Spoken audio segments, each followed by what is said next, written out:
যে পরিমাণের গরম পড়েছে তাতে এত ভালো মন্দ খাবার দেখে মুখে হাসি ফুটলেও মনের তৃপ্তি তো একমাত্র ঠান্ডা ঠান্ডা শরবতেই। তবে এই ডায়লগটা একদম আমার জন্য অ্যাপ্রোপ্রিয়েট নয়।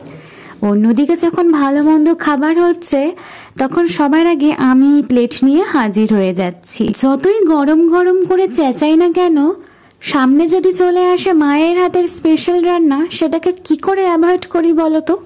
সেটাকে যদি ইগনোর করি ঠাকুর সত্যিই পাপ দেবে। আজকের স্পেশাল ছিল মাটন রংবাহারি, যেটা পুরোপুরি মায়ের স্টাইলের রান্না, আর আইডিয়াটাও মায়েরই। মাটনের কালারটা কেমন এসেছে সেটা তো তোমরা দেখতেই পাচ্ছ। এটা কিন্তু বেশ স্পাইসি, খেতে কিন্তু দুর্দান্ত লেগেছিল।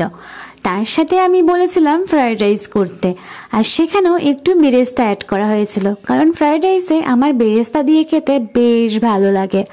আর দুটোর কম্বিনেশন তো কোনো জবাবই নেই।